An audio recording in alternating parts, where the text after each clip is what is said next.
James Sumarac is a devoted martial arts teacher and consummate professional holding an 8th Dan in Goju-Ryu Karate.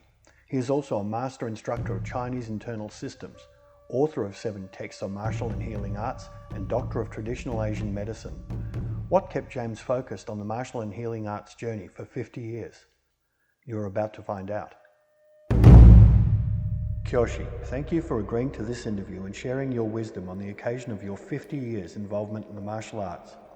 The aim of our discussion is to help martial artists at all levels to understand the martial arts from the perspective of someone that has devoted their life to its mastery. Let's begin with what motivated you to start karate.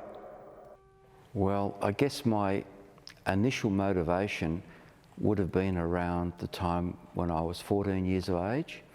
My father had just passed away, so my older brother took on the role as the father figure. So he thought that he should take me away and spend some quality time with me. And he did that quite often on fishing and camping trips. The only problem is that most of his friends were all alcohol dependent. And what happened one trip was they left me at a camping site at Eildon, at a place called Burnt Creek. I remember it clearly. And they set up the camp and went off to the pub. And in the meantime, I had caught a large brown trout on one of the lines. And when they returned, it was dark and I was cold and hungry. And I kind of told them off, I think. I must have said something like, you know, while you bums have been at the pub, look what I caught. And I showed him this huge trout. And his friend, I can't remember his name, but he was a Polish man. He was a brown belt in jiu-jitsu. And he said to me, what line did you catch it on? And I said, well, this line. He said, well, that's my line. He said, that's my fish. So I refused to give him the fish. So what happened was somehow a conflict had developed and I was thrown into the freezing cold Eildon Weir. And all the drunken members of the group all started fighting amongst each other. And I remember sitting around the campfire naked with a blanket wrapped around me, thinking, I'm never, ever going to let that happen to me again. And I think that was my greatest motivation. Interestingly enough, I presented a eulogy at my brother's funeral about 10 years ago, and the gentleman was present at the funeral. And after the funeral, he came to me and he said, have you ever forgiven me for throwing you in the Eildon Weir? And I said, of course I've forgiven you. I said, I never forgot it, but I have forgiven you. And he said, well, by the look of you, he said, it seems like it was a good thing to do.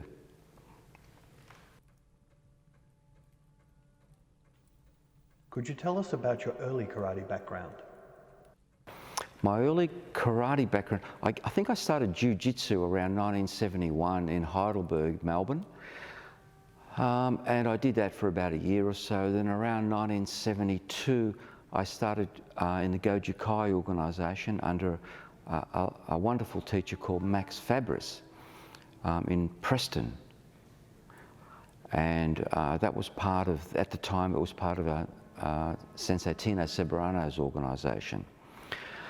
And I think I got to about green belt then, and I decided that I was going to go on a 2-year world trip that was going to start in Japan.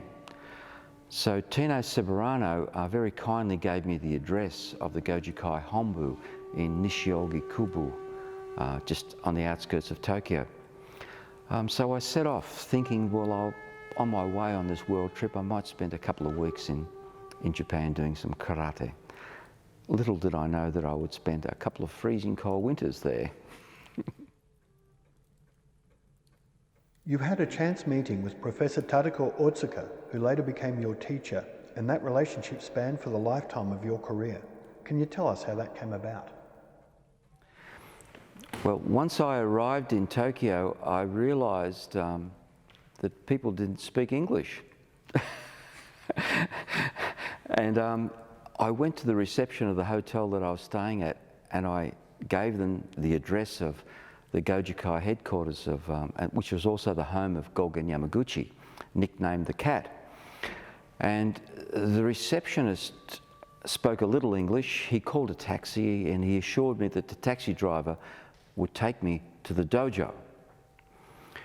Well, the taxi driver, in his wisdom, thought, well, I know another Goju-Ryu dojo that is so much more close by, so I might take you there. So he just thought I was looking at Goju-Ryu karate in general and not a specific dojo. So he took me into the direction of Master Otsuka's dojo, which was Goju Kenshusei Shinkan in Shintomichu in Tokyo. I had no idea. He dropped me off in the vicinity on the block of the dojo, and he had a lot of trouble locating the dojo, so he just let me out of the taxi. And about the same time, there was a torrential downpour. So I was walking around the streets, you know, looking for this karate dojo and asking people, and nobody knew, nobody spoke English. Then out of the blue, this man called Shuji Sakuma, who actually entered my life a little later, once again by chance, he approached me and said, are you looking for something? And I said, yes, I'm looking for this address. He said, oh, no. He said, there is a karate dojo around here somewhere. He said, well, let's try and find it. So we walked around. In the meantime, I was getting wetter and wetter. And finally, we found it. And Otsuka Sensei opened the door of his dojo. He literally grabbed me and dragged me in out of the rain, said goodbye to Shuji, sat me down, dried my hair. I had hair in those days. He dried my hair. He changed my jacket. His wife made me tea, some Japanese cakes. That may have taken a whole of 5 minutes. Then finally he said, who are you? And what are you doing here? And the way he handled that encounter has lasted with me for more than 50 years. It's left an incredible impression on me that you never leave anybody in bother or in trouble. So that's how I met Otsuka Sensei. And once I told him that I was looking for the Gojukai headquarters, he said, wrong dojo. He said, but I will take you. And he put me in his tiny little Subaru, probably a 1960s Subaru. I could barely get into it. And he drove me right across Tokyo to Nishiogi-kubu, which was a long way in this rain. But we finally got there. And interestingly enough, Gogen Yamaguchi, we sat in Gogen Yamaguchi's office, and there was this heated discussion going on about Goju-Ryu that I had no idea. I couldn't understand anything, but I would have loved to have understood now what they were discussing. But basically, Otsuka Sensei left me, and I stayed there at the dojo.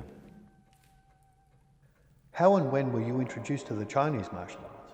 Well, the Chinese martial arts, well, it's no secret that the Chinese martial arts have influenced karate in so many different ways, particularly in Goju-Ryu. White Crane has been a huge influence.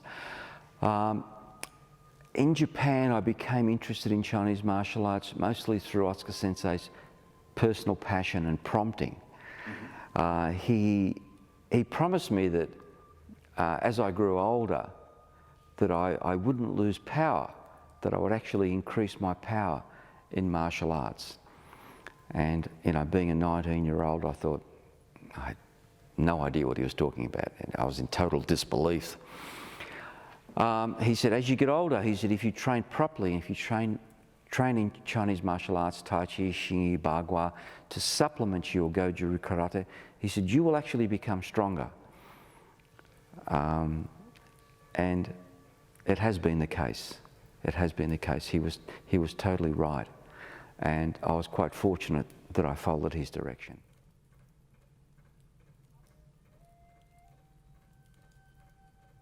Kyoshi, you train and teach many disciplines: Tai Chi, Bagua, Xingyi, Goju-ryu karate, and others I'm sure that many practitioners may not even know about. Do you change the way you move or feel in different arts? Well, cosmetically, they do look different. But quite frankly, I don't feel any different. The key is, no matter what art that you're training or teaching in, you have to consider the underpinning principle. When you're doing the form, you use your intention, you use imagery tools to power your body the appropriate way, depending on the discipline.